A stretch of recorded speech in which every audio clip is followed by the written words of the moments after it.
The enemy of Ishmael, that Ishmael represents, is an enemy that cannot be defeated by conventional methods.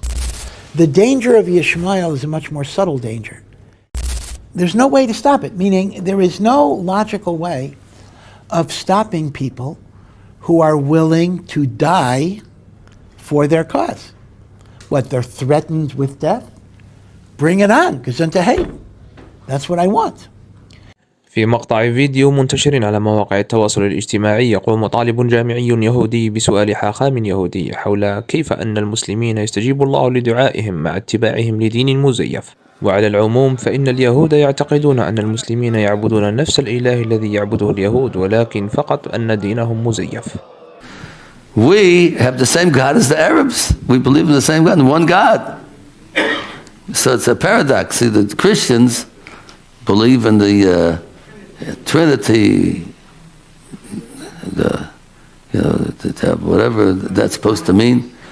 But Allah means God, Elokat that we say, and they believe in the one God who created the world. My question is about the war. The Gemara says that when the Listim pray to Hashem for success, they pray good, He grants them success. He helps them to steal. And I think the Sephardi Nusach is different than the Ashkenazi Nusach, but we learned Hashem, Shomei Filat Kol Peh. Yeah, the Sephardi, yeah. And moreover, I remember when I was in yeshiva, you told us that the Arabim are such a difficult opponent because they do have certain schusim and they have a certain kasher with Hashem. They have Mila, they have some version of kashrut, they have sniot. Maybe some people could say they're better with sniot than we are. And so my question is something that I've been struggling with, standing before Hashem and tefillah, feeling some sense of confusion and discouragement about that. And even though it hasn't been for me, I can imagine someone might feel something as negative as even betrayal, that to think that the Arabim are, they're praying to Hashem for success to hurt us. And we know that, we know that they did that. And we know that they had the success and that Hashem answered their prayers. So how do we deal with that confusion in tefillah if we think about that? And moreover, do we even have the right to stand before Hashem and say to Hashem, please Hashem, listen to our prayers, ignore them? We know that they're saying, Hashem, listen to our prayers, ignore them. Yeah. And then even more than that, is there any, is it hashkafically correct to even think of this as like a schusim arms race, or like a tefillah, like Hashem's counting a cheshbon of tefillot and schusim between us and between them? Yep, it's a very, very difficult issue, and this is a concept that I admit has given me much confusion and uncertainty over the years. And that is the notion that prayer has a power, prayer has an efficacy, even when it is uttered by a rasha and even when it's for immoral purposes. This is the kayach of prayer if it is belev shalem, if it is truly sincere. There is something called dark spiritual energy. Tefillah is a spiritual energy, and even when it comes out of darkness, it has a certain power.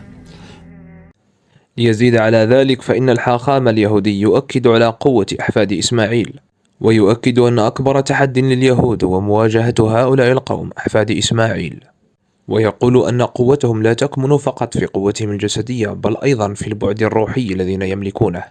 كما أنه يقول وبما أن هؤلاء المسلمين من أحفاد إسماعيل فإن لديهم صلة خاصة بالله، وهذا ما يجعلهم أقوى من باقي أعداء اليهود، فهم يمكنهم تحصيل قوتهم الروحية من أجل تحقيق أهدافهم حتى لو كان ذلك يعني التضحية بأرواحهم.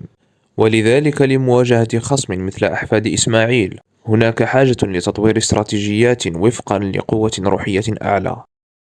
That the last and most difficult galus that Am Yisrael will face will be the confrontation with Yishmael. And he says Yishmael is the most difficult because they are the only one of our enemies that comes with a spiritual power. Meaning Esav, that represents physicality and brute force. So of course, in the long run at least, Ruchnius, spirituality defeats physicality. The danger of Yishmael is a much more subtle danger, because Yishmael comes not only with physical brutality, but Yishmael comes with spiritual merits. They are a child of Abraham. They have a koach of prayer. They have a merit of Brit Milah, again, which goes back to Abraham. There is a tznius. In fact, one of the things that would be very, very funny if it wouldn't be said, I think Jordan wanted to not allow Israeli teenagers to go to Jordan because they said that they're lowering the standards of adolescent modesty. They felt that the Israeli kids were a bad influence on the Jordanian teenagers. Again, it would be funny if it wouldn't be said, but okay. So that raises the question that you're raising, again, which is very perplexing, and that means because they have these merits, they can pray for bad things. And there's a certain power in their prayer. هناك شيء يجب أن نقوله هنا. وفقا لتعاليم الإسلام فإن الدعاء على الآخرين بالشر محرم شرعا باستثناء حالة دعوة المظلوم على من ظلمه. قال تعالى: لا يحب الله الجهر بالسوء من القول إلا من ظلم وكان الله سميعا عليما. حسنا، لنعد إلى موضوعنا. And indeed, this is very, very clearly the case. If you think about this, the enemy of Yishmael, that Yishmael represents, is an enemy that cannot be defeated by conventional methods.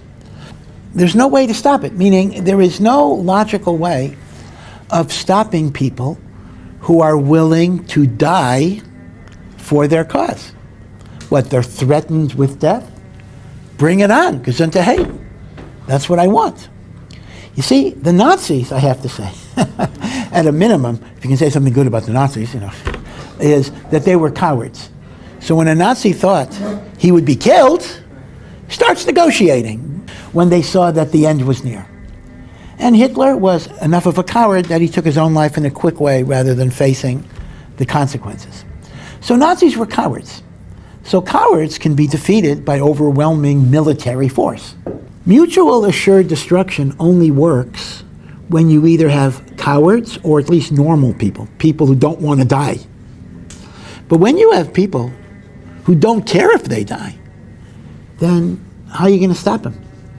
There's nothing you can do.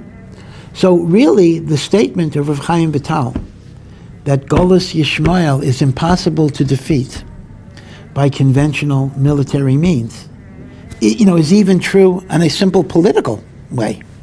There's no way. You do your ishtadlus, but there's no particular way that you can guarantee anything.